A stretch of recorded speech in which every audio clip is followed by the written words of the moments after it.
What's up YouTube, I'm just another guy and welcome back to Gibraltar United. It's been a pretty good year for us yet again, progressing further than we've ever been before in Europe, which is good. We've achieved some things as well with the Gibraltar national team, which is always good for us, and also we're looking like a stronger and stronger team every year in Europe now. So it's very, very good things for us, and I see a very good future for this team, and I'm really, really excited for the next few seasons at this team and the national team to see what we can really do.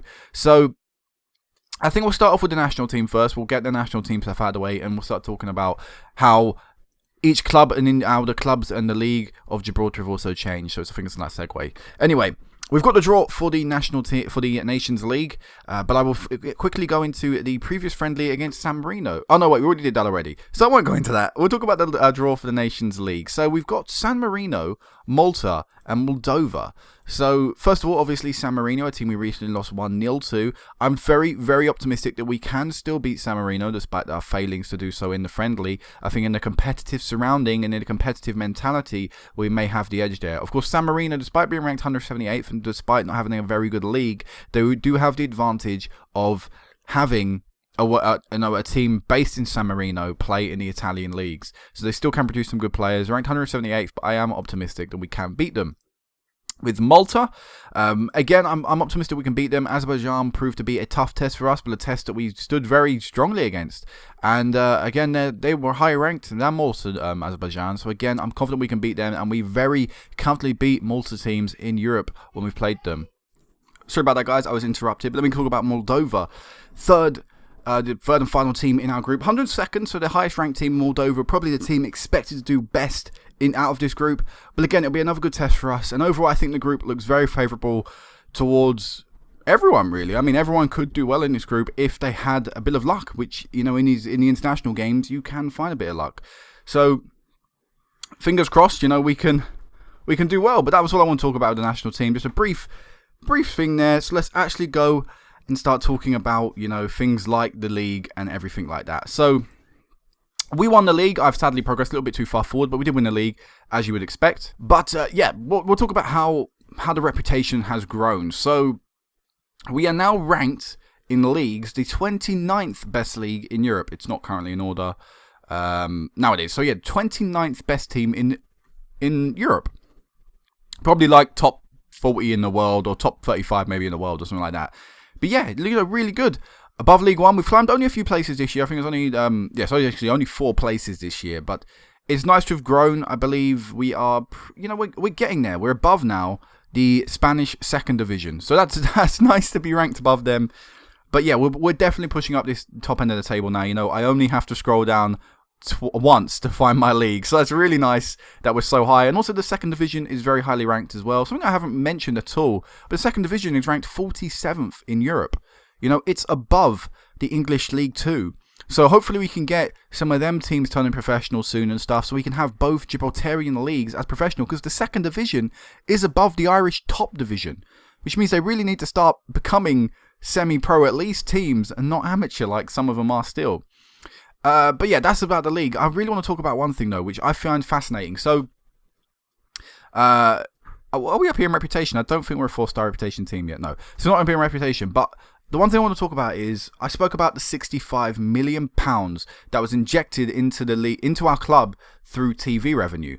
Now, I was like, wait, are we the only team that are going to benefit from that 65 million? How's, you know, what's the money situation for the other teams in our league? I then realised come the end of the season, when I clicked on this screen, that money has gone to every single club in Gibraltar. So we are the 36th highest value club in Europe, and then 42nd, Britannia, 43rd, Man 62, 44th for Lynx. We've got Olympique, Lyon, not Lyon Lions. We've got Lincoln Gibraltar. We've got St. Joseph's. Every team was given an absolutely monumental amount of money through the league TV revenue. And I still, for the life of me, can't figure out who's spending nearly 500 million to watch our games on TV. Beyond me. And actually that amount as well, that 65 million, was bumped up to over 70 million this season. So our clubs are now rich, and every single club now in the Gibraltar top division is a professional full-time team. So that is incredible. We are now a professional league, which is massive, absolutely massive, and that will definitely benefit the national team, because we ourselves as a team may not play many Gibraltarian players, but all these teams being professional will be great, and hopefully they'll still stick with the Gibraltar route of their squads, and that we'll see massive benefits for the national team. In terms of coefficients as well, which is how I personally rank teams in Europe, we are the 21st best team in Europe now with our coefficient points, which is brilliant. We are just behind Barcelona. We're above Ajax, Porto, Benfica. We are above the current 6-time European champions, Liverpool. Incredible, absolutely incredible. I'm looking forward to see where we're seeded come Europe this year, because we narrowly missed out on being a second seeded team. Hopefully we'll get it this time round. And still, even better news to talk about in terms of qualification places in Europe. We now have the team who win the league enter the European competition at the group stage. Absolutely amazing for us. So, we won't have to go through this qualifying, hopefully, ever again. Hopefully, we can maintain that spot as a group stage team. Also, the team that finished second will still enter the best playoff third qualifying phase, which I assume will be Lincoln, as they finished there this year. And also, we have now one team entering the group stage of the Europa League. So the team that finished third will enter the group stage of the Europa League. So we will have another team in the group stage of Europe for the first time ever in this league's history next season. Maybe even this season. We'll have to see how well the teams do in Europe, obviously. And then we'll have a team entering the third and a team entering the second. So, again, this league is growing so quickly now. And we are going to be reaping so many benefits from this, for money-wise, growth-wise, reputation-wise. It's extraordinary what has been going on. And I guess I should sort of talk about something as well while I'm here. Club reputation, since we don't really see it. As you can see, me and Lincoln still have the same pretty much reputation, which I can't quite work out, because obviously we do really well in Europe, and they're just in Europe every year and they get knocked out. But I don't quite understand that. But yeah, reputations are very good for the league. It's decent for the league. For the league reputation still only being 2.5. It's good to see that we've got some 2.5-star teams. Ideally, I feel anyway, should be a little bit higher than that. But obviously that will come over time, as well as every other team doing better over time. So let's talk about some of the other clubs before we talk about mine, because I've got major news for our club, so stay tuned for that. But Lincoln finished second last year. I didn't speak about that. They'll be entering the best place playoff, third qualifying phase, so hopefully they'll do well there. It'd be nice for them. Lynx finished, I can't remember, fourth, was it? They got the second qualifying round anyway for the Europa League. Man 62 finished third, so they'll be entering in the Europa League third qualifying phase. And Britannia, finished fourth. They'll be entering the third qualifying phase, or they finished third, I can't quite know. And Lynx finished fifth, so they got the last European spot. So, not Lynx, Lions. No, it was Lynx. It was Lynx. I always get them too muddled up in my head. But so the teams entering Europe this year, there are a lot of firsts, but it's also a lot of firsts for them being professional teams. It'll be interesting to see what the other teams in this league do over the summer. It's the first time they'll have money to spend, and it'll be the first time they'll offer people full-time contracts. So they'll have to change all of their current players over from part-time or non-contract deals to full-time deals. So it'll be a very transitional period for the league and for many of the clubs in the league, but hopefully we'll see them do pretty well in Europe. And obviously, once I meet you back for the group stage draw, which I assume we're going to be getting into, then obviously we'll see how they did and see how they, what sort of progress they made, and how being professional maybe benefited them or didn't really differ them in Europe. But yeah, let's talk about our club now. So first place to start for me is the boardroom. We are going to be improving our training facilities yet again, and also we have improved our youth recruitment, I believe, on my facilities. No, we haven't. It's still basic. But yeah, we're going to improve our training facilities, so they're going to go from excellent to, I assume, world class. But that's not the big news. The big news is planned expansion. We are going to be moving into a 13,000 capacity stadium called Guy Arena, after me, on the 16th of June 2033. So at the end of the season, we'll be moving into our new stadium, 13,000, the biggest stadium in Gibraltar. And we have finally done it. It will cost the club around 13 to 11 million, I think. I think it was 11 million that was quoted. Or that's why I'm saying 13 to 11. I can't quite remember. But when you consider that we have nearly 80 million in our balance currently, though, or last month we had 80 million in our balance. Currently we have 66 due to that reduction for the money being spent on the stadium. We can more than afford it.